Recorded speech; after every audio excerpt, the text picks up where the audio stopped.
I'm Lori Robertson with the Berkley Blend. I'm here today with Derek Schuler from DPW.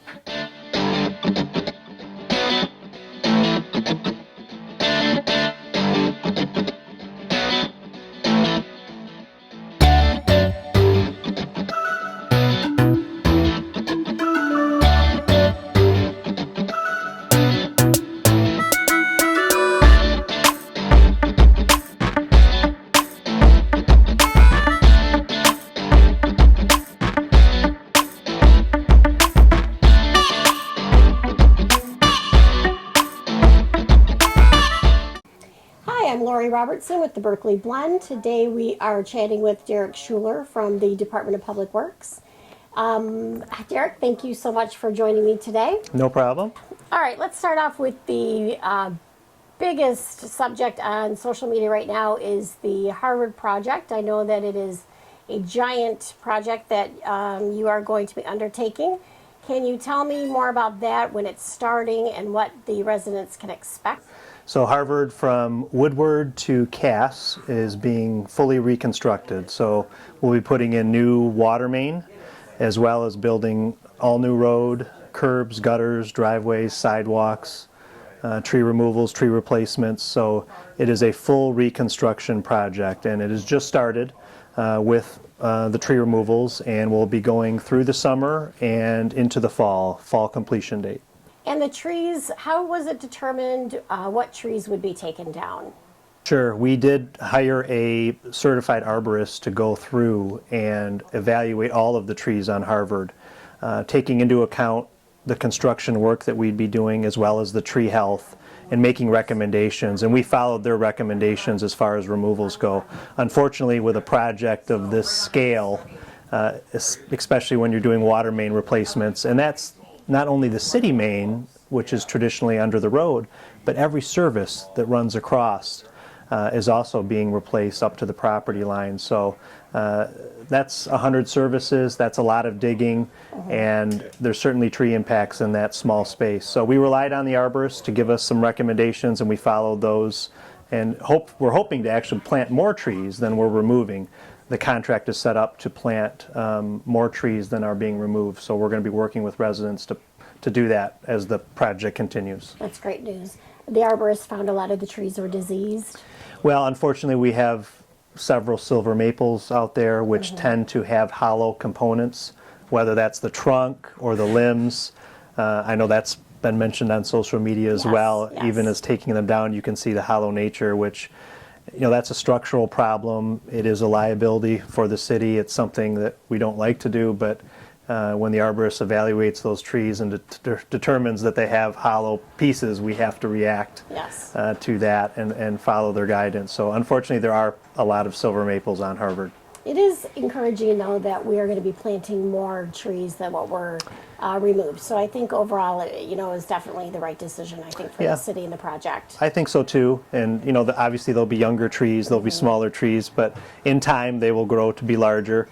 We do work with the residents for the right-of-way trees as well. So we're encouraging, if there's residents that do not want a tree or have any input on it, to reach out to us or the HRC, the inspector that's on site every day, to give them some feedback as far as that goes. We certainly don't want to put a tree in front of somebody's house in the greenbelt, even though it's city property, if they don't want a tree.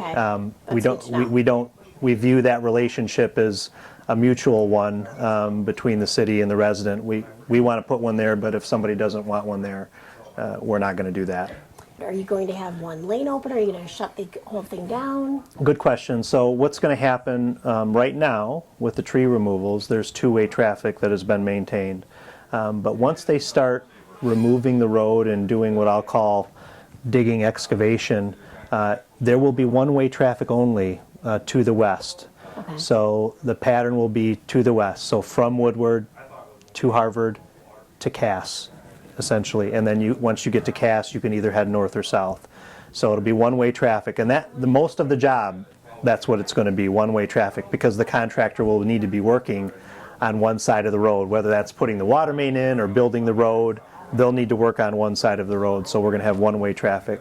And that will start sometime here after the holiday in early June, that transition to one-way will be made. So we're not too far off from that transition, and the construction signs will be put up and the one-way arrows and things, so the residents will know what's happening. Okay, and all of the information can also be found on the website? That is correct. So means of communication with the city and the residents is really twofold. It's going to be hand-delivered flyers, which can look like this.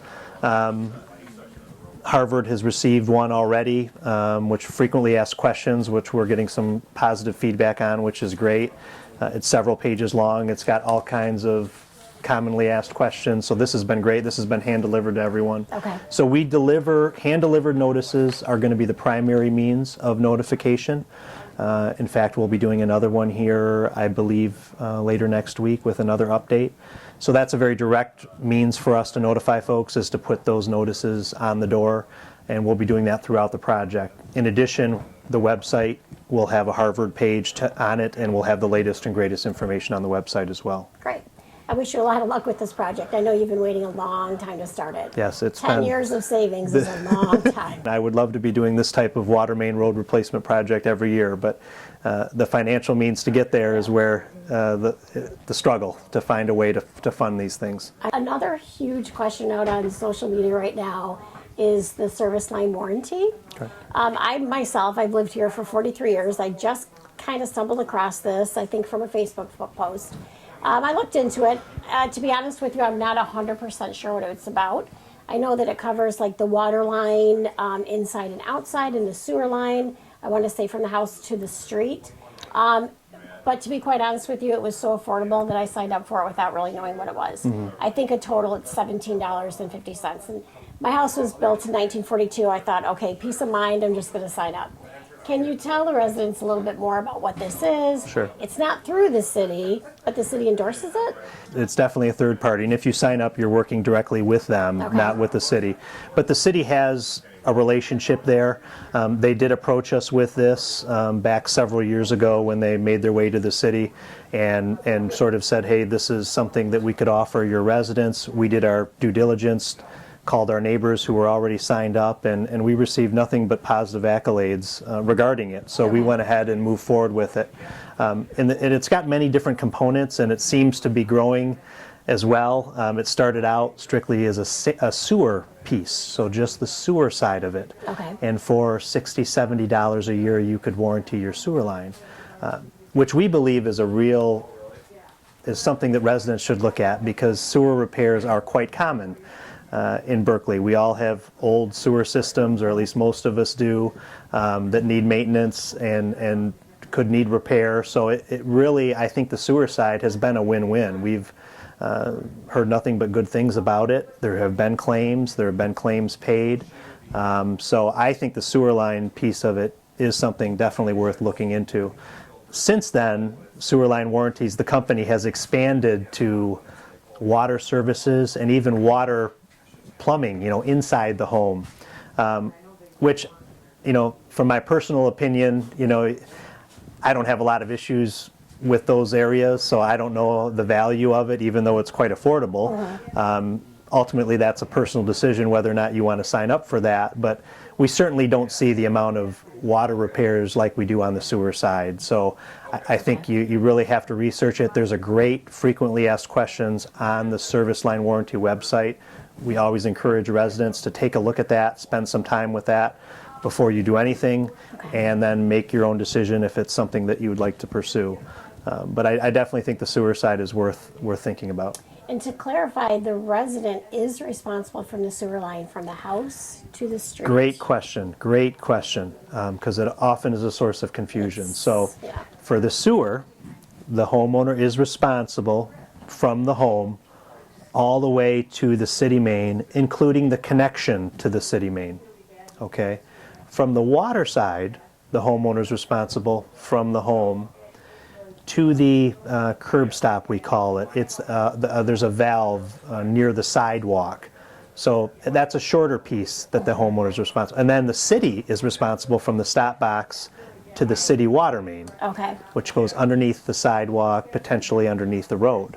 So for each of those utilities, it's a different line of jurisdiction, if you Okay. will. And so it is confusing, but that is how it works. And so homeowners are responsible for that entire sewer lead and the cost to repair it. But the water side, it's a little different of a story. It's almost like a half and half. But Okay.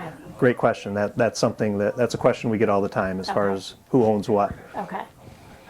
Switching gears, let's talk about the new recycling program that's going to be started this summer. When do you expect that to start, and what will the new containers be like? Sure. So SACRA is who we work with. It's a consortium of communities, 13 of us or so. Solid waste and recycling go through SACRA, and SACRA is transitioning from dual stream recycling to single stream recycling. The other buzzword they use is mixed recycling. You're going to see that term as well. It's all the same thing. It essentially means that you can put all of your recyclables in one container. Dual stream, before, you were separating paper and then kind of everything else is kind of how they did it. So there were two different piles, if you will. Yes. And that's how they were treated. When we switch to single stream, mixed stream recycling, it's all one pile. So you get to put everything in one container. Makes it easier on the resident, we think. It also should increase recycling rates. So we're hoping it's a win-win situation. All of us are getting new recycling containers. Large containers, 60-gallon toters, if you will. Is that the same size as our Trash cans cans, that you offer it's here? actually a little bit smaller. Oh, okay. So the trash cans are technically 90-some gallons, so Oh, these are 60. But they look a lot alike, just a little bit smaller, and they'll be a little bit of a different color. And you'll be able to throw all of your recycling into that container and then put it out for collection.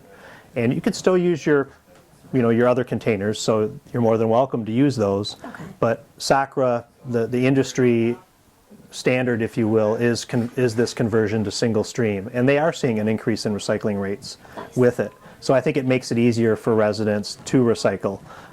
So we're hoping it's going to be a huge success. From a timing perspective, all of this is taking shape right now, and SACRA is making facility upgrades as we speak. And all of us will be having a toter delivered to our homes later this summer. I don't have exact dates yet, Okay. but sometime later this summer, and we'll certainly post it as soon as we know the dates for Berkley. Everybody will be getting a container to start using pretty much right away. Excellent. So Sounds like it'll make the process a little bit easier. it will. On everyone. It will. Now you'll have a larger container to figure out where you're going to put, but I think it's going to make it easier in the end. I know the larger toters for trash have been a huge success with the attached lid, with the wheels. It makes it so much easier to deal with trash. I know I'm very happy with mine. I wouldn't trade it for anything. I just purchased one a couple of weeks ago. Okay, yeah, yes. for the first time. They work great. What would you say, speaking of the trash pickup, what would you say their biggest obstacle is as far as trash pickup? It's maybe something that the residents aren't complying with, or maybe they're not aware of certain items that can't be put out. Yeah, I mean, we don't have too many complaints, but I think one of the things is the weight of the containers, if you will. So 50 pounds is the weight limit, and when you think of lifting, whether it's a yard waste bag or anything else, 50 pounds is a lot to lift. The beauty of the toters, again, is that those are not lifted by humans. They're lifted by a machine. The machine has a mechanical device that actually empties the trash. But for the other containers, they've got to lift them by hand, and if they get heavy, you can hurt your back. There's lots of issues. So the weight seems to be one of the bigger issues. Again, it's not a problem with the toters, but both with trash and with yard waste, getting heavier, we can have problems with those sort of things. So Maybe just be a little more conscientious. a little more conscious of that. We are, from a yard waste perspective, we are back into purchasing yard tags. So the $2 tags are now in play, and so we're in that transition from the free period to the standard period, so everybody can purchase those $2 tags from DPW, City Hall. Most of the city facilities sell those. So, but no, I think by and large we do a pretty good job with it. Tringali, who collects our trash and our recycling, we're in constant communication with them. So we notify them of issues. They're checking in with us daily when they're in town collecting. So it's been working really well, and I think we're able to address issues pretty quick. Okay. The compost stickers, I just picked some up today, as a matter of fact, while I was waiting. Do they expire? So, for example, I just found an orange one in a drawer. So, can I Boy, still what- use the orange one? You know, what year was the orange one? don't You, know. you should be able to use that sticker with maybe your, try it. yeah, you could give it a shot. You know, Okay. technically speaking, I think they're supposed to expire, but it's never been an issue if you've purchased a tag before to be able to use it. We are hoping to actually get rid of the tags at some point, maybe as early as next year. Okay. You know, we are one of the few, if not the only community in the area that does the yard waste tags for yard waste. So, you know, the $2 tag in itself isn't probably a big deal, but when you think of all the city facilities and selling the tags and having to drive, you know, wherever, it takes some work as a resident to go find those tags, and can be frustrating if you're at a building and they're closed or what have you. So our hope is really to start moving towards no tags needed. We're still working on that, but I'm hopeful that sometime soon we won't have to even purchase tags anymore. So Okay. we'll That's see what something to look happens. forward to. It is. It is. I'm really impressed at how much your department takes on. I have to say, I was embarrassed. I'd never realized how big the DPW really is, and how much responsibility you have. So I'm very impressed with everything that you're doing. And I'm really looking forward to seeing the Harvard project completion. And I can't thank you enough for spending time with me today. No I really problem. appreciate it. No problem. My Thank you very pleasure. much. Thank you. I really enjoyed it. Thanks.